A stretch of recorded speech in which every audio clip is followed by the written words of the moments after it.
à jamais. Cet habit de maladie, je le brûle à jamais. Cet habit de honte, je le brûle à jamais.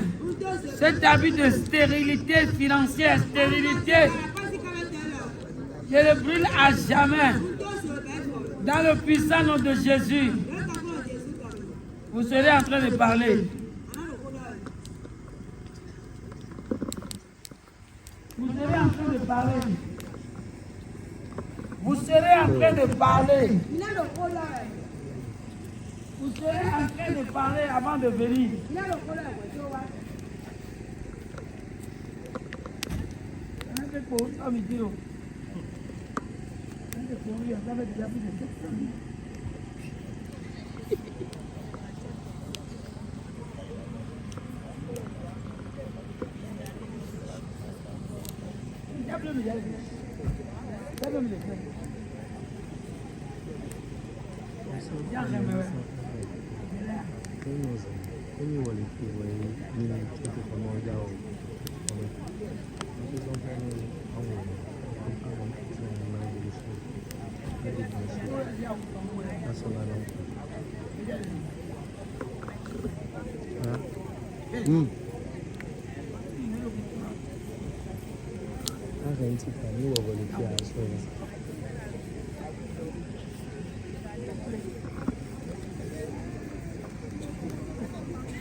Chaque ami a son action prophétique.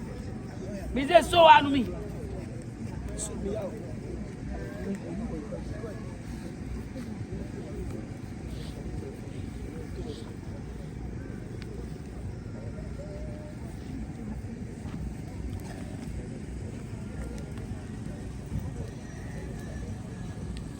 Oh, that's that will be the thing that is to watch with. You know, you know, oh, yeah, Oma. Eh?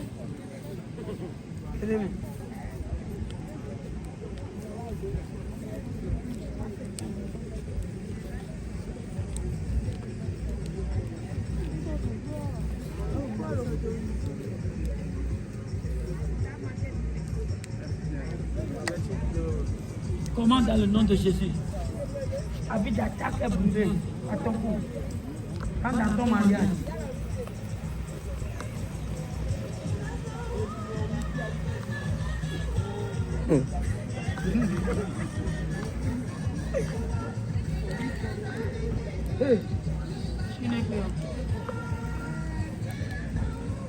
Ça c'est à part, c'est une action prophétique.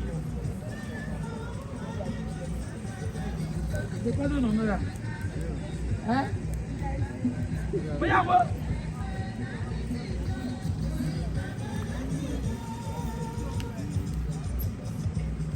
Mighty name of Jesus.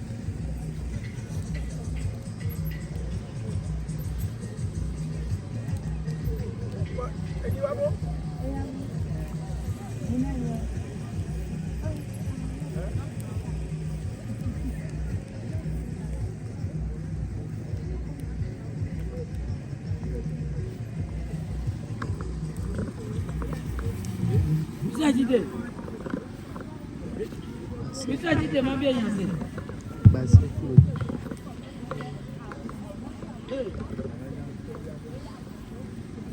Subiri.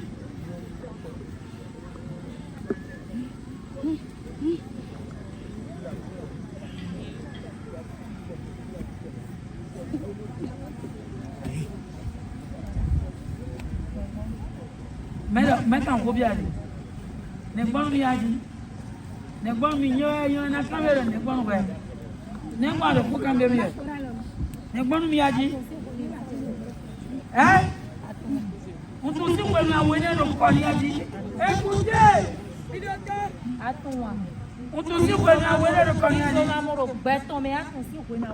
Vivo mamoro beto me atum be. Ano kaka no de to. Ano kaka no de to. Atum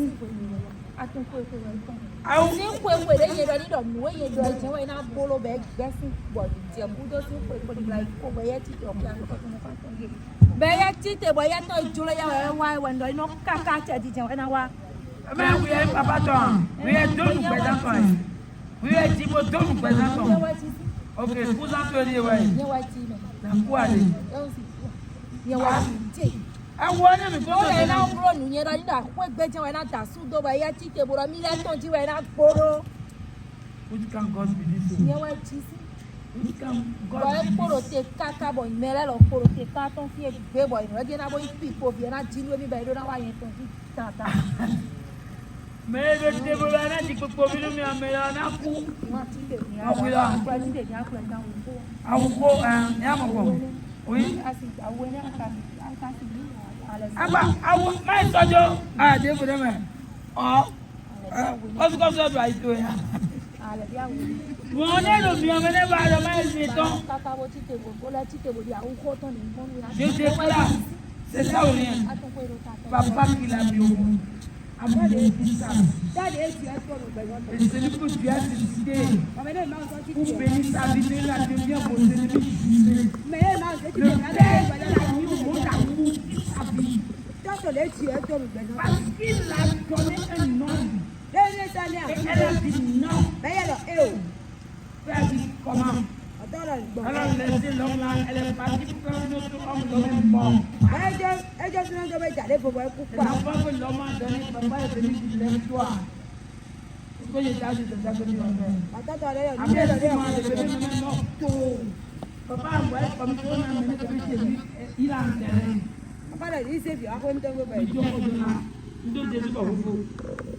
J'en ai l'ennemi d'Afrique, c'est celui que tu as suscité pour toi qui va devenir ton ennemi. Ton père qui t'a mis au monde, qui a maudit ta vie là, n'est pas ton ennemi. C'est le Moïse que tu as suscité pour te délivrer. C'est celui que tu vas te lever maintenant. On débrouille.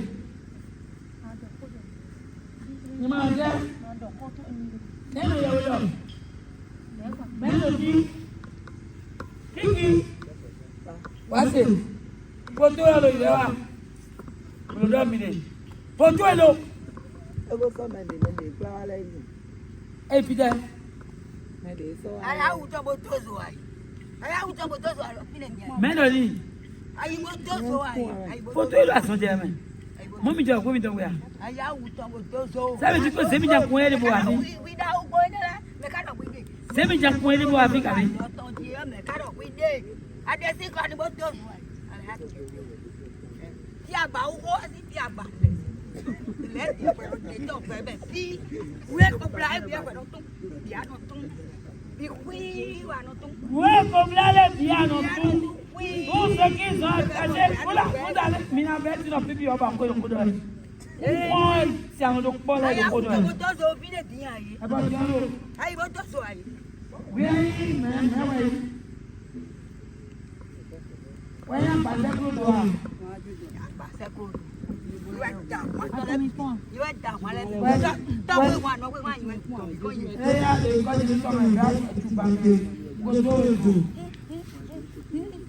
Eh bien, voilà, tiens, t'es pas là, t'es pas là. Aïe, n'a pas de quoi.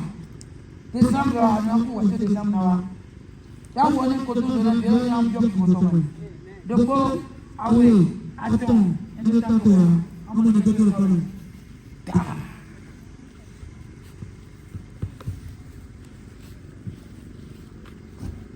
bien qu'il faut te mettre à tes temps.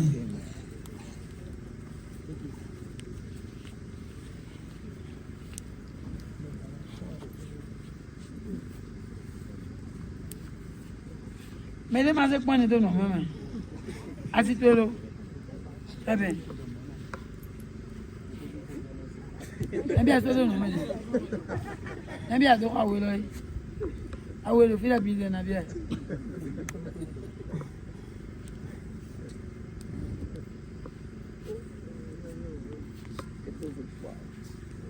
Ok, on va quoi derrière. On va quoi derrière. Et maintenant, on va prendre le débat. Non, mais il y a encore des sous les vivants.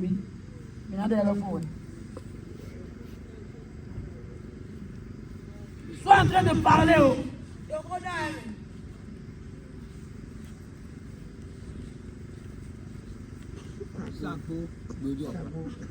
Et bon, il y a déjà son frère de Darou. Você me disse não, me disse quanto não, me disse quanto não.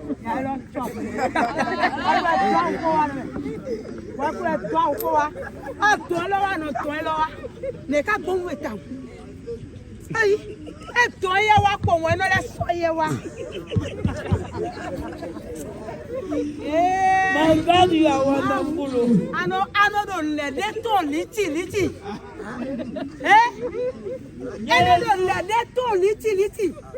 y a des sources de bonnes millions.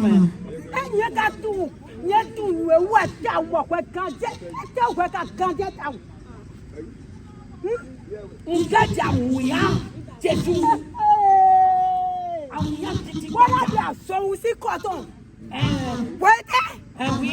Ada so usi koto. Bona de ku si kato koto bisi ko. Dewu.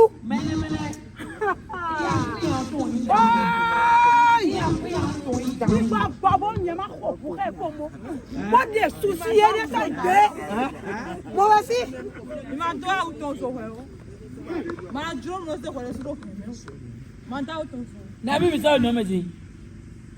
Manda wo so. Te sante ko.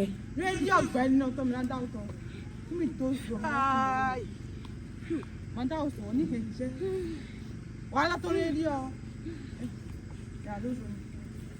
E ka se no so ju ya. Ina me mra wa. Ina me mra wa. Ya ze ko le su ja sa wa. Bela o ina no so. He un je. Alors comment va son c'est la côté moi. Nous a dit quoi dire. Le ja où là une photo sur là là. Moi a dit quoi dire nous.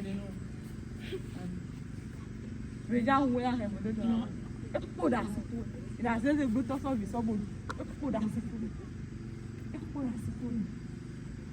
Alors quoi mais alors gros dit mais il wa mon non. Hendu hela ko.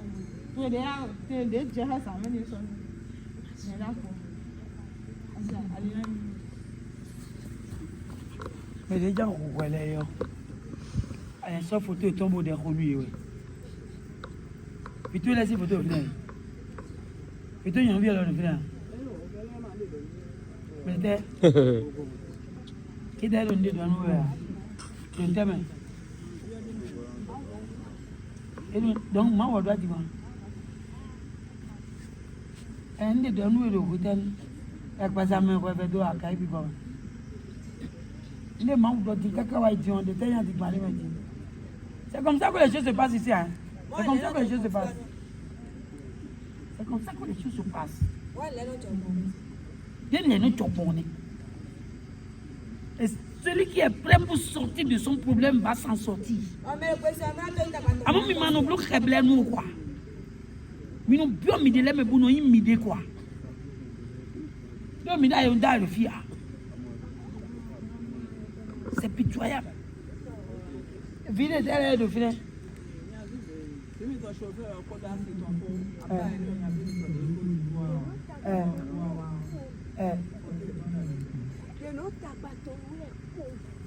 You were cut you here. Mimbo. You know about to wear. Show. We're gonna treat on less on here. Quoi? Béton nous sommes blancs. Le jour que vous allez connaître ce qu'on appelle l'action prophétique. C'est le jour là que vous allez rentrer dans votre délivrance. Tout ce que vous possédez là, c'est pour qui? À quoi de $1,000 mettons? Eh non, c'est pas pour Christ. Si c'est pour Christ, vous allez donner à Christ. C'est pas pour Christ. Non. Si c'est pour Christ là, vous allez lui donner. Alléluia. Amen. Et bien, mes demain. I don't dare. One day, I know what you must not have doing. You know that was the way I said to me. Mẹ́ta wa dolo ase ta ya mo ase ta ya. Mẹ́lẹ̀ lọ sigi nínú káwé ẹgbẹ́ mi ẹ̀kọ́ ṣe kárí ẹ̀ à. Wọ́n lọ ṣe kárí yẹn. Mẹ́lẹ̀ tẹ́lẹ̀ lọ sigi nínú káwé ẹ̀. Adòdú lọ kì í yẹ ká sí ya. Mẹ́lẹ̀ náà ṣe náà ṣe sí. Mẹ́lẹ̀ ṣe náà ṣe wù. Mẹ́lẹ̀ náà ṣe. Ẹ bá tiri tónu. Mẹ́lẹ̀ tiri tónu títí sí náwó ẹ̀wọ̀n kámi wẹ̀ à. Nyẹ́ o dọ̀ ayé. Ìsẹ́yìn tó dọ̀ máa dọ̀ ẹ̀ sí. Nyẹ́ dọ̀ mẹ́lẹ̀ yà ṣe náà ṣe. Wọ̀nyẹ ìwúra tí fìdí bu àná bá káwọn tó mọ́ sọ mi tó. Mẹ̀ká gbé. Ọ̀wẹ́wẹ́ ká tó àdó sẹ́ẹ̀fù ọ̀sọ̀ mọ́. Kọ́ni. Bí o sì ṣe wà. Mẹ̀ká gbé. C'est ça. Àìtí fẹ̀kọ́ ìhọ́mọ etí fìdí bu. Ẹ mú wẹ̀. Mẹ̀ká gbé. Tó wà gbàgbé rẹ̀. Àwọn tí a ka sọ̀rọ̀ kọ́ni jẹ lọ. Ayi, àsọ̀wò bèbú ẹ̀yẹ sọ́dọ̀ kọ́ ni yẹn. Asọ̀n bìlẹ̀bù ẹ̀ sọ́dọ̀ kọ́ni. Àsọ̀wò ẹ̀yìn lọ àmẹ́. Òkú bìlẹ̀bù ẹ̀ sọ́dọ̀ Wọ́n kọ́ni. sọ́dọ̀ kọ́ ni mẹ́ àsọ̀wò ẹ̀ sọ́dọ̀ kọ́ ni mẹ́. Akálẹ̀dẹ̀ ìkúra púpọ̀ ìkúra jà sọ́ ẹ̀ ká pọ̀. Àkàrà ìgbà ẹ̀kúnná kú pọ̀ ẹ̀kúnná jà sọ̀ ọ́. Ayi, Ẹ̀gbà Jésù lọ àmọ́. ọ̀tọ̀ ń bi ìkúra jà sọ́. Ò jẹ́gẹ̀. Bọ́ọ̀lù ẹ̀rọ ti jẹ́ àwọn ọ̀dọ́ tó mẹ́ ẹ̀ àná kàlmi yẹn bọ́ sọ dàwé lọ. Dàwé lọ. Ẹ o.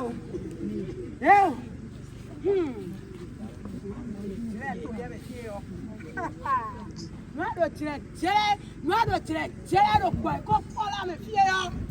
Jẹ́gẹ̀. Donc, àṣebàjì tún fi ṣe. Ayi. Bọ́bìnrin tí ìjọba ọkọ̀ àfi.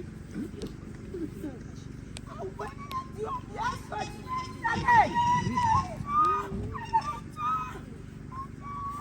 Non, c'est là-bas qu'on va faire la prière.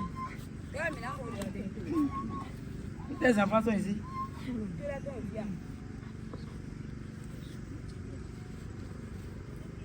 Ok.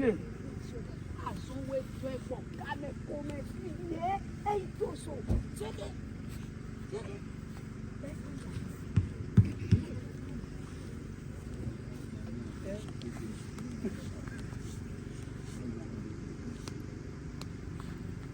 David, c'est quoi?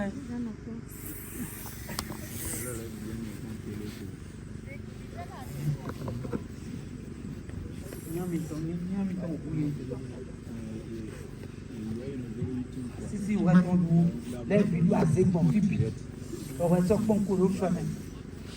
On va ton doigt, vous saurez ça, vous mamie. Si tu es là, tu as assez bon, on a sorti du ouest. On va sortir ton coup de chemin. On ne comprend pas la quoi. Vous pensez quoi? Vous serez ici, l'Éternel va commencer à faire descendre les Blancs depuis l'Europe pour investir dans ce ministère.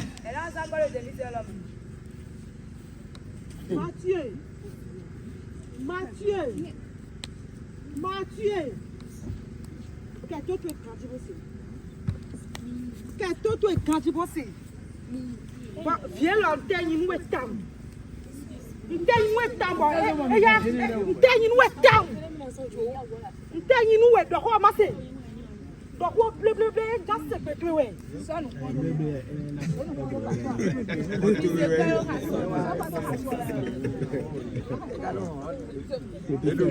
Ìṣàkóso ẹ̀rẹ̀ yà dọ̀kọ́ ọmọ ṣe. Mathieu était Jokonane. Mathieu. Et là, on l'a fait Mathieu et nos deux codos. Comme Tokai Mathieu. Vous voyez, vous écoutez, c'est comme ça dans tous les programmes des sociétés sociales. Partout. Nous, pitié, notre.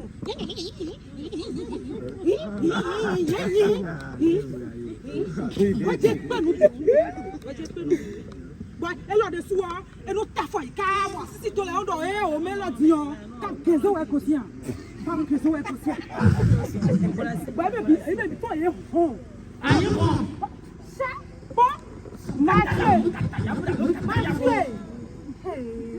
Manger des tels allez, petit Go piment. si so ji ko bo. Ni me bi na mo fi fo ba kulo. Ni me bi na mo fi fo ba kulo. Tega. Vas-y.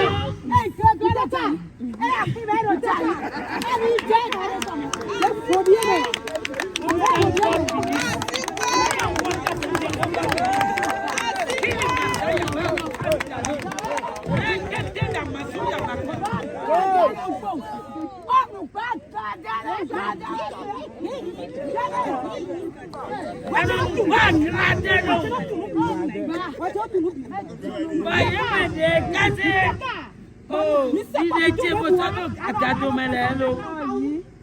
Et mais quand ça il était à ta domaine. Moi je dis si quoi ton là. Mais jamais jamais. Mi gbọ́ pé mo kọ́ nínú ọkọ̀ tí sá mi. Àwọn ni no kotisa. Kọ́ nínú ọkọ̀ tí sá. Ọkọ̀ mi pẹ́.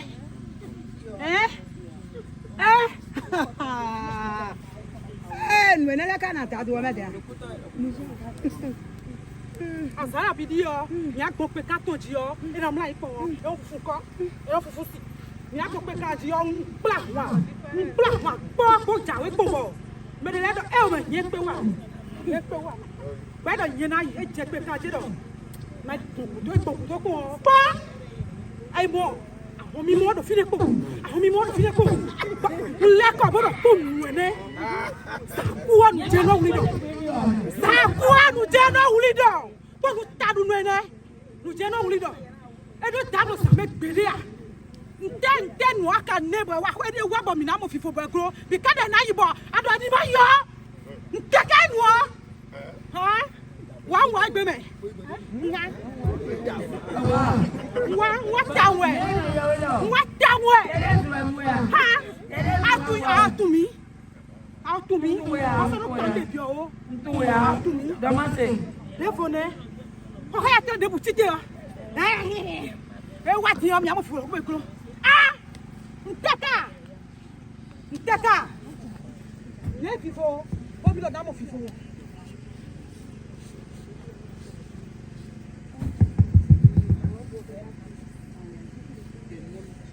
Mi bẹ́ẹ̀ sì sá tó sáàbù ẹnu bàtò. Kábíyá dà sí sá tó bu ẹ̀ mọ̀ fọ̀pá àti. Afọ̀pá bu ní tiẹ̀ lóṣù sáré pọ̀ ẹ̀ mọ̀ fọ̀pá àti. Ní ti afọ̀pá tán ya. Ẹ̀ mọ̀ fọ̀pá àti. Ẹ̀ bà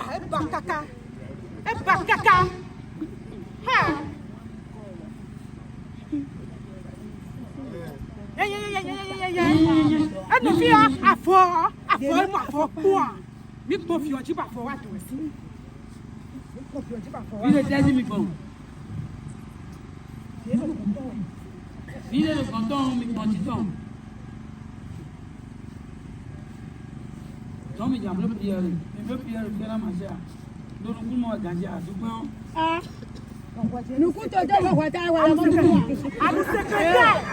Alu secrétaire na bien ka no soué. Mo lana de pon. Mo tito.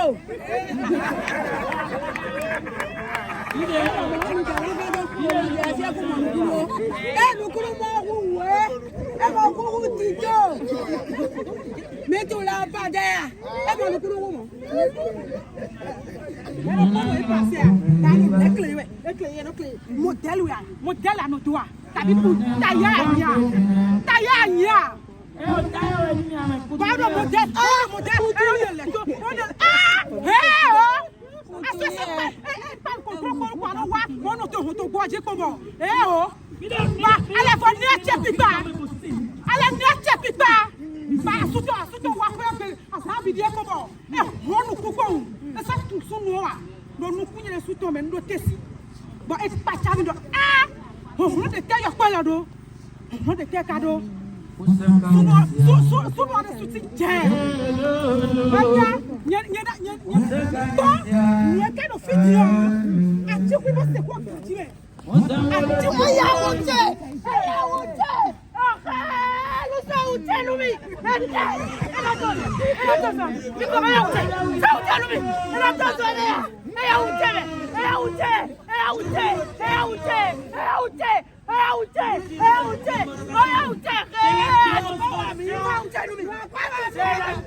Moto, ajena ko moto numi. Mando nue, azon ko ani se. Ajena ko moto. Nunye, ento ya. Ni wa ko na dem ko. Amo mi détourner sous nous e wa fi e mo ya. Amo ba se club na to. Amo ba se club na to. E wa no te a. E si no te a. Mi o wa ka me ni. E mo ya. Amo we pon. Amu boa. Ah.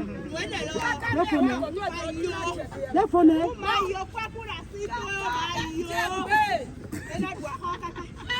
Agora.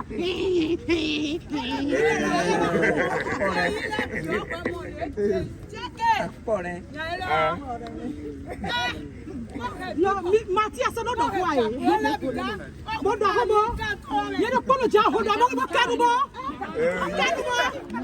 Agbeje nu kike ya glow ya. Wa mo do ho.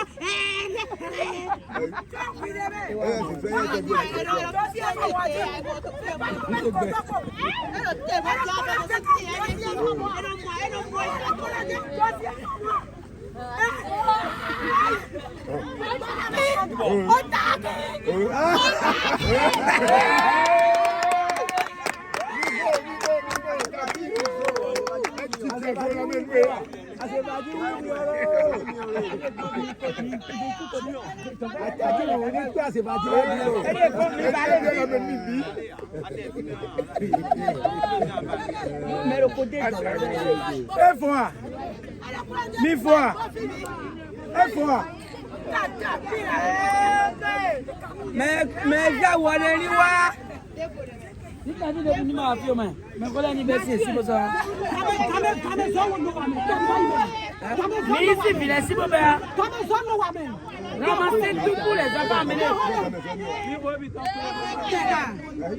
Teka. Àwọn fi oflo mi oko gege. Ho nu e. Ibi o wi de mi.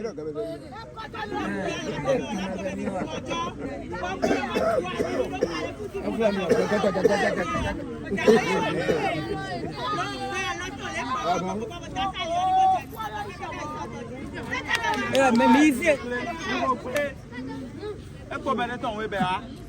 Kaka ena do touch bi gbo me si ko won suno so no do mo no do a suno so do mo no do a iteka wajia sakwa wi lo gosi a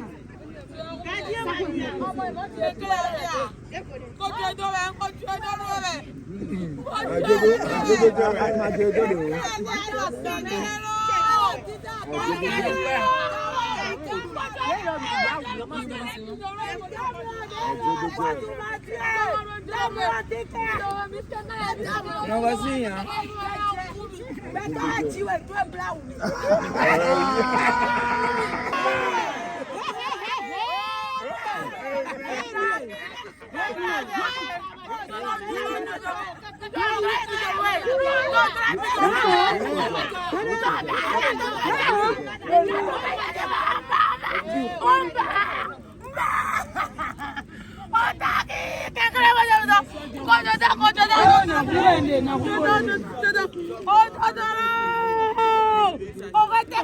Igudo.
Les gens vont mourir.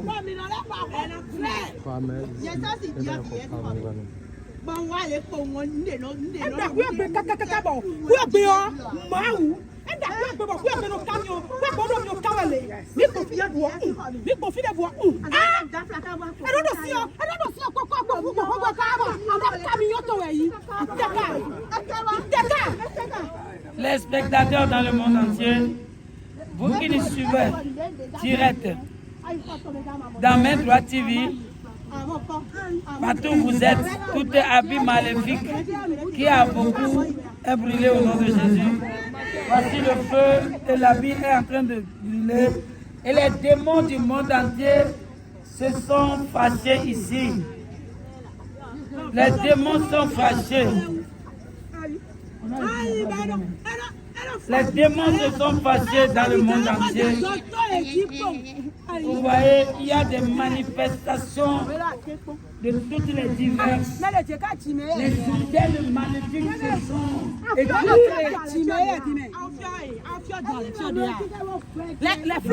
Vous êtes dans le monde entier. Vos habits maléfiques sont brûlés. Vos habits de blocage sont brûlés. Vos habits de dette sont brûlés. Vos habits de non-promotion est brûlé. Partout vous êtes, en Allemagne, aux États-Unis, en Belgique, dans le monde entier, en train de nous recevoir. Vous êtes libérés de tout habit satanique. Rentrez dans vos miracles, le manteau, l'habit de gloire. Que l'Éternel vous porte l'habit de réussite, l'habit de joie, de témoignage, de promotion dans tout divers. Dans le puissant précieux nom du Seigneur Jésus, l'habit de fécondité, l'habit d'aller et revenir avec des miracles. Je déclare ainsi sera-t-il partout où vous êtes dans le monde entier, dans le précieux puissant nom du Seigneur Jésus-Christ. Shalom.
L'authenticité de moi est rentrée dans vos maisons.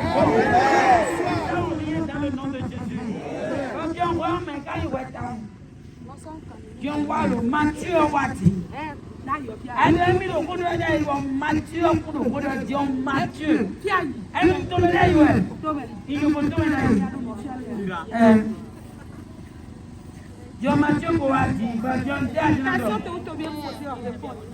Question déposée là. Amani professeur Thierry. Nous pouvons y aller dans nous. À tout temps, nous à Zanfoton.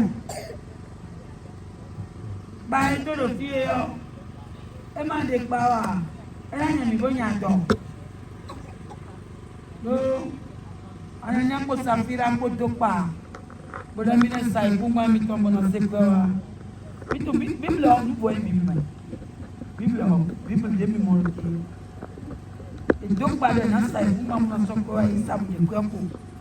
Comme bah oui. Il était sur ça, tout moi demain. Et donc pas non. Mais on est sous donc pas non dé. T'es sous donc pas non dé. Donc il y a donc pas nous t'es sous et non. Tout donc et millionnaire quoi on a des pas quoi. Donc mais à donc pas non. Mais à n'ania pour s'appuyer la pour donc pas non. Il va Pierre ouais mi donc pas non. Il va dire apôtre là ouais donc pas non. Jésus-Christ est donc pas non. Jésus n'a pas donc pas nous ouais. Et nous dit ouais. Parce que voilà donc pas nous Jésus on a dit ah. Au Canada, il faut pas t'en dire. Au Canada, nous citons. Donc, on est à Zanfoton. Par les deux filles, et maintenant, aussi mal, Tony, qui était, et je dois voir le mosquée, Barre. Vous avez quoi dire de la mosquée? Viens, il y a mon aïe, je dis, ah, si ton pauvre, il donne la vie. Viens, il y a, et mon fils, il y a. Viens, il y a un moment d'assistance, ya. Boy, Basonia. Hein?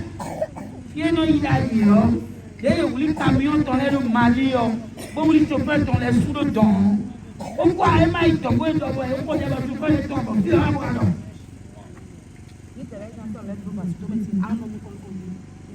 et oui, choper dans les deux camions.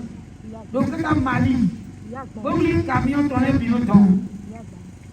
Pour lui, il y a 250 millions. N'est pas même mosquée, les mamans de l'île, bon, côté bon, et tout, camion les bidons, bon, chauffeur les bidons. Voilà, mais quoi, tu peux dire que mosquée. Et là, il n'y a plus de temps. John a dat, John a wat dessous. Dans l'autre côté de nous, c'est ça, John a ça. Et c'est bien, il n'y a plus de temps. Et ma voix pris, voix de paille tout et là. Et là, il n'y a plus de temps. Et là, il n'y a plus de temps. Et là, il n'y a plus de temps. Nko me doni ame don me ndira ko me doni amno tona de bo na zenuku na ze anti tele ko na zenuku to me to na ko do sandi propre abio ko ede tuno ton o ya ke na bambo na no kiku we o ya ko no ni créer bo e ambente suno ko suno do na yo pa se de sojo na anwe mo papa lu kam jo ya we e no le ka to bi tan suno ti ka bo suno me suno ka yi gbe to bo me bo me bi en aussi e me bi no si e na si we e na si le mamu we e na si ala ji we e mo lo no suno do le o me lo ko fi no me le na se lo we si jo me le dai we e ya no de gbe ko do ko de ja ko e yin ni a no te ko mi sande ti am mo no na do si no te ko mi sande bo ndo ko mo suno ko o suno so do un mois nte ka so do fie lo mi ta mo do ko ma se non, c'est toi le fil de fou. Ah, ça tu vas essayer de nous voir. Pomi, Bessie Bé, où est-ce que c'est ton bout d'oiseau? Tu as vu où est mamie non? Où est-ce que ton bout d'oiseau? Où est-ce que pour tout ton temps? Hein? Et à bête, tu vas te bouton. Donc bon, ah oui, attends, oh d'accord. Bon.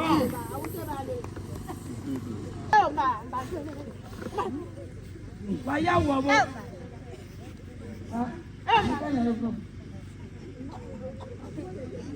Entonces la se pone.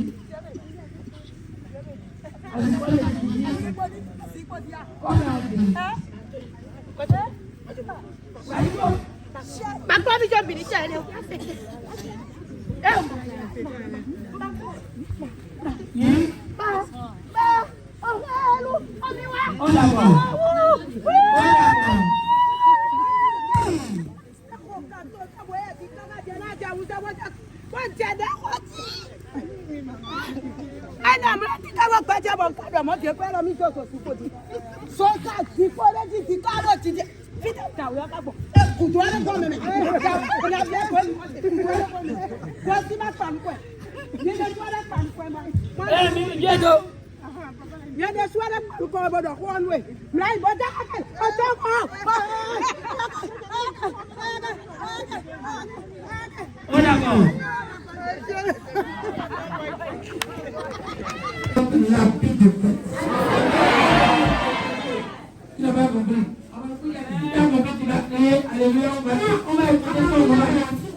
La vie d'aller est retournée avec son miracle.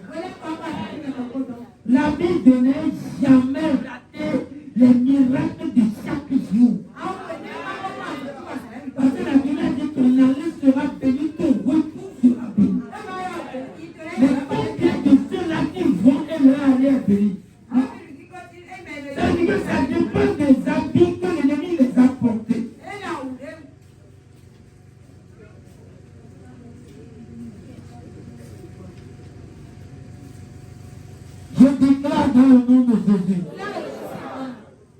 de réussite est déposée sur toi. L'habit de sagesse, l'habit d'humilité, l'habit de sainteté. Surtout chrétien, tu as besoin de cet habit. Habit de sainteté. On doit trouver la sainteté dans ta maison. Partout tu passes, on doit trouver la sainteté. Sans la sainteté, tu ne peux pas s'approcher du trône divin. Je déclare l'habit de sainteté dépose à ton cou. L'habit de célébration, l'habit de louange, l'habit d'aller bâtir des maisons, l'habit d'aller bâtir des entreprises, l'habit que tu vas porter. Et tes bienfaiteurs vont commencer à te chercher. C'est toi qu'on est en train de chercher. C'est toi qui peux s'occuper de nos choses. C'est toi seul. Même si tu reviens dans la maison, on t'attend. Si tu as même bâti un village, tu peux aller faire 6 mois, on t'attend. Oui, c'est question de manteau. Je déclare le manteau de miracle est déposé sur toi ce matin. Le manteau de fécondité est déposé sur toi. Fécondité dans tous les domaines. Le manteau de prière n'est jamais fatigué. Est déposé à ton cou. Le manteau d'aller renverser tes adversaires, de renverser tes ennemis, est déposé à ton cou. Je déclare dans le nom de Jésus le manteau de témoignage, le manteau de gloire, le manteau que tu dois porter. Et tes témoignages pour tous les jours seront grands. Le manteau de témoignage. Porte le manteau de témoignage. Tu as dit je porte le nom de Jésus. Je porte le manteau de gloire. Je porte le manteau de réussite au nom de Jésus. Je porte le manteau de guérison au nom de Jésus. Je porte le manteau de promotion au nom de Jésus.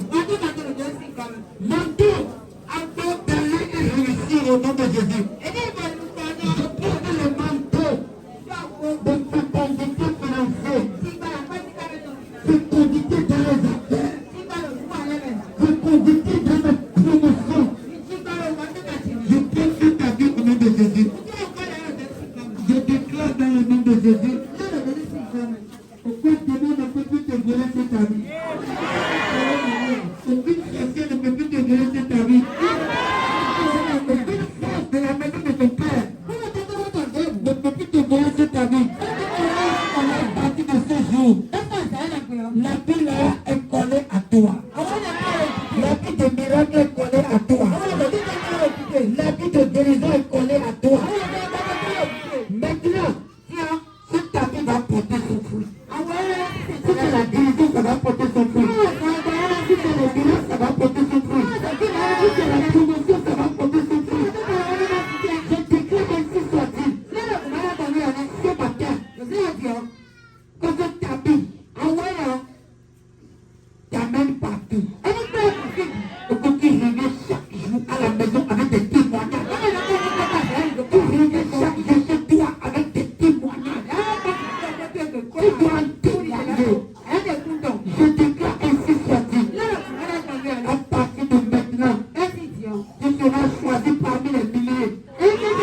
sera-t-il dans ta vie?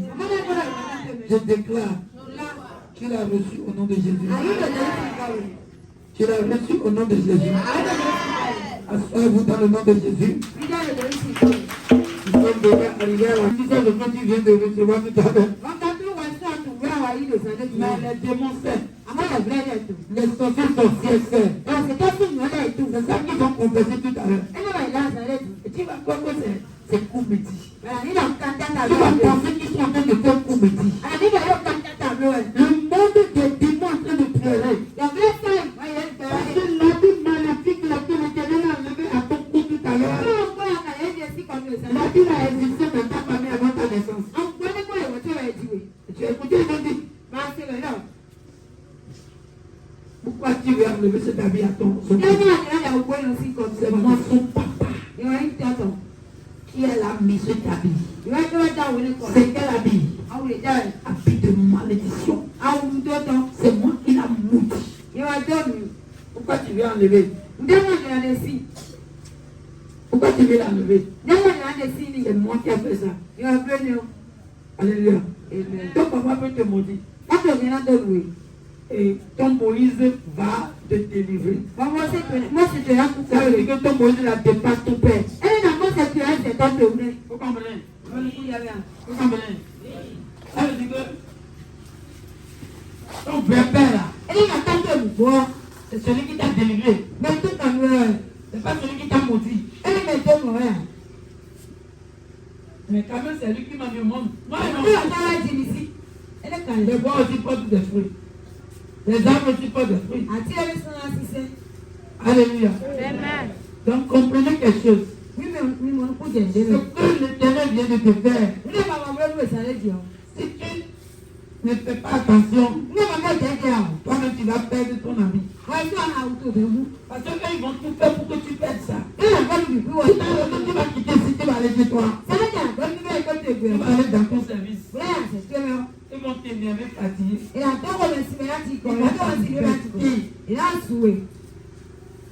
Ils vont t'embêter. Et si tu ne sais pas, si tu rentres dedans, c'est fini. Ton habit est encore sale. Parce que l'habit de beaucoup de gens sont sales à cause de leur propre attitude. À cause de leur propre attitude. Et tout d'abord, la Bible dit la vie. La Bible dit la vie, ton attitude. Alléluia. Donc faites tout possible pour ne pas faire cet habit-là. Alléluia. Tu vas tuer tout à l'heure, tu vas saluer certaines personnes, ils ne vont pas te répondre. Et les filles insistent encore, ils vont te dire ne me salue plus. C'est forcé de saluer. Et toi tu vas prendre ça comme quelque chose. C'est en esprit que la chose s'est passée ici. Alléluia. Alléluia. Donc ça va se passer. Et que la grâce du Seigneur soit avec quelqu'un. Et que la paix du Seigneur soit avec quelqu'un. Tel que nous l'avions annoncé.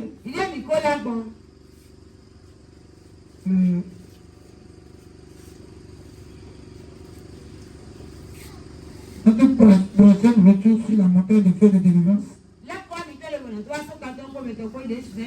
c'est jeudi le 27 novembre, vendredi le 28 novembre. Le samedi le 29, nous allons nous retourner à la maison. Sache dans ta vie que tu es déjà dans 2026. Et commence à appliquer ça comme ça. Et commence, que ton langage change. Change de langage. Que ton langage soit rempli de révélations, de visions.